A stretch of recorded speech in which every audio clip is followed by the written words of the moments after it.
ទឹកចិត្តពិតជាសំខាន់កូនជាទីស្រឡាញ់ឪពុកនិងម៉ែធ្លាប់ប្រាប់កូនមកហើយថានោះយើងកាលនឹងទៅនៅក្នុងទីណាណានៅជាមួយនឹងនរណាក៏ដោយសូមឲ្យកូនជាមនុស្សមានទឹកចិត្តកូនហើយខ្វះអ្វីអាចខ្វះបានតែកុំឲ្យខ្វះទឹកចិត្តគឺកុំឲ្យមានចិត្តចង្អៀតចង្អល់គិតតែពីបានមកខ្លួនឯងមិនគិតគេផងនោះឡើយនោះយើងបើខ្វះទឹកចិត្តហើយគឺមិនមាននរណាចង់មកនៅឬក៏មកគប់រោគដោយពិតប្រាកដកាលដែលគេចិត្តតែទ្រាំនៅក៏ព្រោះមកអំពីគេមិនទាន់រស់ផ្លូវទៅបានតែប៉ុណ្ណោះពីដូចទីកន្លែងដែលក្រទឹកដូច្នោះឯងមនុស្សសត្វមិនប្រាថ្នានឹងរស់នៅឡើយចង់តែទៅនៅទីណាកន្លែងណាដែលមានទឹកបរិភោគប្រើប្រាស់គ្រប់គ្រាន់តែប៉ុណ្ណោះម្លែកមនុស្សដែលមានទឹកចិត្តរមែងតែងតែមាននៅពពួកជនមកពឹងពាក់ពំនាក់អាស្រ័យហើយបាននៅហើយក៏មិនប្រាថ្នានឹងចាក់ចេញទៅដែរ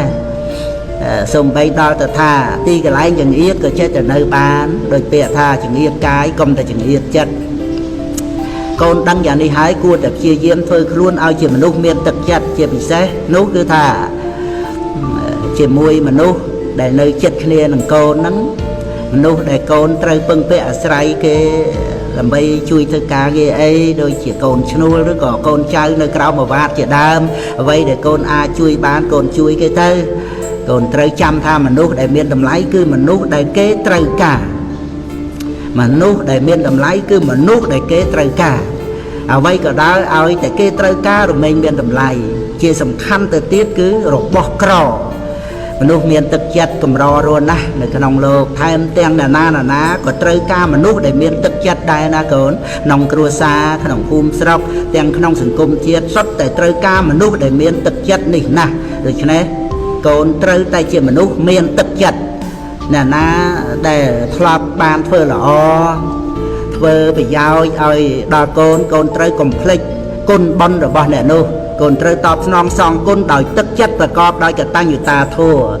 កូនត្រូវមានរង្វាន់មានកម្លាំងចិត្តឲ្យដល់អ្នកអតីតដែលគេធ្លាប់បានធ្វើនៅសេចក្តីល្អមករកកូនយ៉ាងហោចណាស់ក៏កូនត្រូវសរសើរចំពោះសេចក្តីល្អរបស់គេដើម្បីឲ្យគេបានរីករាយចិត្តផងដែរ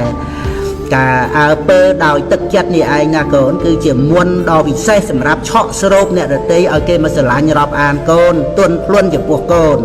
ទឹកចិត្តគឺជារបស់វិសេសណាស់កូនហើយជាគុណសម្បត្តិដ៏ស័ក្តិសិទ្ធិដូចជាកែវមណី